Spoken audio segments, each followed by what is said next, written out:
ಬಂಧನದ ಭೀತಿಯಲ್ಲಿ ಈಗ ಅಪ್ಪ ಮಗ ಇಬ್ಬರು ಕೂಡ ಇದ್ದಾರೆ. ಇನ್ನೊಂದು ಕಡೆಗೆ ಬೇಲ್ಗೂ ಕೂಡ ಮಧ್ಯಂತರ ಜಾಮೀನಿಗೆ ಅರ್ಜಿಯನ್ನ ಸಲ್ಲಿಸಿದ್ದಾರೆ. ಈ ಮಧ್ಯಂತರ ಜಾಮೀನಿಗೆ ಮನವಿಯನ್ನ ಮಾಡಿಕೊಂಡಿದ್ದಾರೆ. ಕಿಡ್ನಾಪ್ ಕೇಸಲ್ಲೂ ಕೂಡ ಈಗ ಬಂಧನದ ಭೀತಿ ಇದೆ. ಇವತ್ತು ಬೆಳಗ್ಗೆ 11 ಗಂಟೆಗೆ ಜಾಮೀನಿನ ಭವಿಷ್ಯ ಗೊತ್ತಾಗುತ್ತೆ. ಕಾರಣ ಕೋರ್ಟ್ನಲ್ಲಿದೆ. 41A ಅಡಿಯಲ್ಲಿ ನೋಟಿಸ್ ಕೊಟ್ಟು ವಿಚಾರಣೆಯನ್ನ ಮಾಡುವಂತದ್ದಿದೆ. ಮೂರು ಬಾರಿ ನೋಟಿಸ್ ಕೊಟ್ಟರು ಕೂಡ ವಿಚಾರಣೆಗೆ ಗೈರಾಗಿದ್ದಾರೆ. ಒಂದು ವೇಳೆ ವಿಚಾರಣೆಗೆ ಹಾಜರಾಗಿದ್ದು ಏನಾದರೂ ಇದ್ದಿದ್ರೆ ರೇವಣ್ಣ ಅವರಿಗೆ ಮಧ್ಯಂತರ ಜಾಮೀನು ಸಿಗಲ್ವಾ, ಈಗ ಸಿಗಲ್ವಾ ಗೊತ್ತಿಲ್ಲ. ಸದ್ಯಕ್ಕೆ ಈಗ ಬಂಧನ ಫಿಕ್ಸ್ ಅಂತಿದ್ದಾರೆ. ಮಧ್ಯಂತರ ಜಾಮೀನು ಸಿಗದೆ ಇದ್ದಾರೆ. ಕಾರಣ ಅವರ ಮೇಲಿರುವಂಥದ್ದು ಕಿಡ್ನಾಪ್ ಕೇಸ್, ಇನ್ನೊಂದು ಕಡೆಗೆ ಲೈಂಗಿಕ ದೌರ್ಜನ್ಯದ ಕೇಸ್. 2 ಕೇಸ್ ಇದೆ. ಆ ಕಡೆಗೆ ಪ್ರಜ್ವಲ್ ಅವರ ಮೇಲೆ ಲೈಂಗಿಕ ದೌರ್ಜನ್ಯ ಕೇಸ್ ಕೂಡ ಇದೆ, ರೇಪ್ ಕೇಸು ಕೂಡ ಇದೆ. ಇಲ್ಲಿ HD ರೇವಣ್ಣ ಅವರ ಮೇಲೆ ಕಿಡ್ನಾಪ್ ಕೇಸ್ ಕೂಡ ಒಂದು ಜಾಯಿನ್ ಆಗಿದೆ.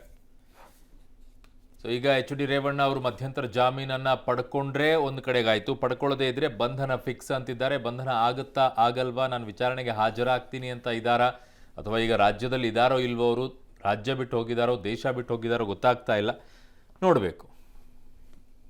ನನ್ನ ಇಬ್ಬರು ಸಹೋದ್ಯೋಗಿಗಳು ನನ್ನ ಸಂಪರ್ಕದಲ್ಲಿದ್ದಾರೆ ಕ್ರೈಮ್ ಬ್ಯೂರೋಯಿಂದ. ಒಂದು ಮುರಳೀಧರ್, ಇನ್ನೊಂದು ಕಡೆಗೆ ಉಮೇಶ್.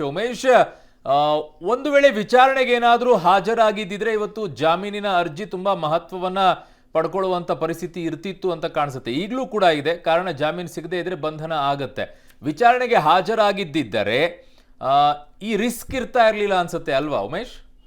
ಖಂಡಿತವಾಗ್ಲೂ ಅವರು HD ರೇವಣ್ಣ ಅವರು ವಿಚಾರಣೆಗೆ ಹಾಜರಾಗಿದ್ದಿದ್ರೆ ಒಂದು ಅವಕಾಶ ಇತ್ತು. ಮತ್ತೊಂದು ಕಡೆ ನಾಪತ್ತೆ ಆಗಿರುವಂಥ ಮಹಿಳೆ ಏನಿದ್ರೆ ಆ ಮಹಿಳೆ ಪತ್ತೆ ಆಗಬೇಕು. ಮೊದಲಿಗೆ ಪತ್ತೆ ಆದ ನಂತರದಲ್ಲಿ ಆಕೆ ವಿಚಾರಣೆ ಆಗಬೇಕಾಗಿರುತ್ತೆ. ವಿಚಾರಣೆ ಅಂತ ಆದ ನಂತರದಲ್ಲಿ HD ರೇವಣ್ಣವ್ರು ಏನಾದರೂ SIT ಅಧಿಕಾರಿಗಳ ಮುಂದೆ ಈ ಕೇಸ್ ಸಂಬಂಧಪಟ್ಟಾಗಿ ಹಾಜರಾಗಿದ್ದಿದ್ರೆ ಆ ಸಂದರ್ಭದಲ್ಲಿ ಇವರಿಗೆ ಜಾಮೀನು ಸಿಗುವ ಸಾಧ್ಯತೆ ಹೆಚ್ಚಾಗಿತ್ತು. ಆದರೆ ಇವತ್ತೇನು ನಿರೀಕ್ಷಣಾ ಜಾಮೀನಿಗೆ ಅರ್ಜಿ ಸಲ್ಲಿಸಿದ್ದಾರೆ. ಆ ಕೇಸಲ್ಲಿ ನೋಡ್ತಾ ಇದ್ರೆ ಜಾಮೀನು ರಹಿತ ಸೆಕ್ಷನ್ ಅಡಿಗಳಲ್ಲಿ ಪ್ರಕರಣ ದಾಖಲಾಗಿರೋದ್ರಿಂದ ಬಹುತೇಕ ಜಾಮೀನು ಸಿಗೋದು ಡೌಟು ಅನ್ನಲಾಗ್ತಾ ಇರುವಂಥದ್ದು. ಹಾಗಾಗಿ ಈ ಪ್ರಕರಣದಲ್ಲಿ ಈಗಾಗಲೇ 3 ಬಾರಿ ನೋಟಿಸ್ ಕೊಟ್ಟಿದ್ದಾರೆ. ಈಗ ಲುಕೌಟ್ ನೋಟಿಸ್ ಕೂಡ ಜಾರಿ ಮಾಡಿರುವಂಥದ್ದು. ಒಂದು ವೇಳೆಯಲ್ಲಿ ಏನಾದರೂ ನಿರೀಕ್ಷಣಾ ಜಾಮೀನು ವಜಾಗೊಂಡ್ರೆ ಬಹುತೇಕ HD ರೇವಣ್ಣ ಅವರಿಗೆ ಸಂಕಷ್ಟ ಫಿಕ್ಸ್ ಆಗುವಂಥದ್ದು. ಬಂಧನ ಹೊರತುಪಡಿಸಿದ್ರೆ ಬೇರೆ ಯಾವುದೋ ಆಪ್ಷನ್ ಕೂಡ ಅವರಿಗೆ ಉಳ್ಕೊಳ್ಳೋದಿಲ್ಲ. ಹಾಗಾಗಿ ಇವತ್ತು ನಿರೀಕ್ಷಣಾ ಜಾಮೀನಿಗೆ ಇನ್ನೇನು ಅರ್ಜಿ ಹಾಕಿದ್ರು ಅದರ ಅರ್ಜಿ ವಿಚಾರಣೆ ಕೂಡ ಇವತ್ತು ಬರುತ್ತೆ. ಈ ಸದ್ಯಕ್ಕೆ ಯಾವ ಸೆಕ್ಷನ್ಗಳಲ್ಲಿ ಕೇಸ್ ಹಾಕಿದ್ದಾರೆ ಮತ್ತು ಪ್ರಕರಣ ಯಾವ ಹಂತದಲ್ಲಿದೆ ಅನ್ನೋದನ್ನು ನೋಡೋದಾದರೆ ಸದ್ಯಕ್ಕಿರುವ ಮಾಹಿತಿ ಪ್ರಕಾರ ಬಹುತೇಕ ನಿರೀಕ್ಷಣಾ ಜಾಮೀನು ಸಿಗೋದು ಡೌಟು ಅಂತ ಕೆಲವು ಮೂಲಗಳು ಹೇಳ್ತಾ ಇರುವಂಥದ್ದು. ಜೊತೆಗೆ SIT ಅಧಿಕಾರಿಗಳು ಕೂಡ ರೇವಣ್ಣ ಅವರ ವಿರುದ್ಧ ಲುಕೌಟ್ ನೋಟಿಸ್ ಜಾರಿ ಮಾಡಿರುವಂಥದ್ದು.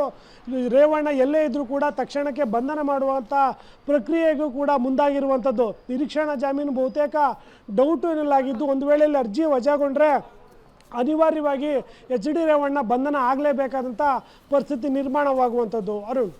ಓಕೆ ಉಮೇಶ್, ಹಾಗೆ ಸಂಪರ್ಕದಲ್ಲಿರಿ. ನಿಮ್ಮಿಂದ ಮತ್ತಷ್ಟು ಮಾಹಿತಿಯನ್ನು ಪಡ್ಕೊಳ್ತೀವಿ.